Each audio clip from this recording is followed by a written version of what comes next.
In the third year of my marriage to Conrad Hollowell, after being blind for 10 long years, my sight finally came back. I was so overwhelmed with joy that I ran all the way home, eager to tell him the moment I opened the door. But instead, what I walked in on was him and Estelle Denier wrapped around each other in our bedroom. His usually cold, distant face was flushed, his body moving against hers. And his other woman, she looked soft, alluring, her voice filled with breathy moans. The scene made me freeze all over. My lips parted to speak, but their conversation stopped me.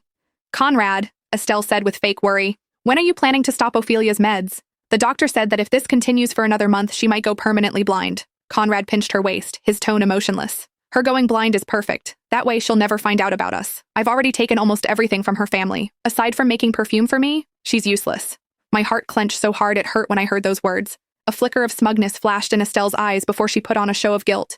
Still, I was the one who hit her mother with my car back then. We should at least leave Ophelia something. Think of it as my apology. And at that moment, everything finally made sense. The man I once pulled back from the brink had turned into the monster who destroyed me. He was like a colorless, tasteless poison, sweet in the beginning until it seeped into every part of me and swallowed me whole. He gave my perfume to another woman. He stole my achievements. He even took my sight. Realizing all of this felt like a blade slicing straight through me. I stared at the two of them, entangled, shameless, betraying me without a second thought. The fire burning in my eyes felt endless. Right then and there, I swore I would destroy the Hollowells group. I would use my perfume and every sin they committed to drag them down into hell, and I would do it for my mother so she could finally rest in peace. The day I finally got my sight back just happened to be our 3rd wedding anniversary. I honestly thought God was sending me a gift. I was ready to bring the report home and surprise Conrad, maybe even celebrate a little. But not even 30 minutes later, a letter showed up. And on it, in clear braille, was the one thing I never expected to read, that Conrad had been cheating on me. The dates, the times, how often, every disgusting detail was spelled out perfectly. I didn't want to believe it. My heart was shaking so hard it hurt. But the times recorded, all of them were moments he really wasn't with me. My stomach dropped with that fact. My hands were trembling when I called him. He had never ignored my calls before, but this time he just didn't pick up.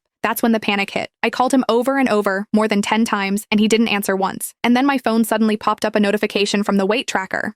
"Your current weight is 3 kilograms more than your previous measurement. Rapid weight gain can damage your health. Please pay attention." The moment I saw it, everything inside me just collapsed. There was a woman in my bedroom, standing on my scale. I snapped. I grabbed a taxi straight home. The second I set foot inside the villa, I heard it. Her breathy little moans floating down from upstairs, mixed with a man's low voice. I didn't even need to see. I knew that voice. After more than 10 years, his voice was burned into my bones. I just never thought he would sleep with another woman. I wanted to storm upstairs and scream at him, but then I heard them talking. "Conrad, if I hadn't run over Ophelia's mother back then, you wouldn't have had to marry her just for a letter of forgiveness. And all these years, just to keep her clueless, you even messed with her eye medication. You've suffered so much because of me."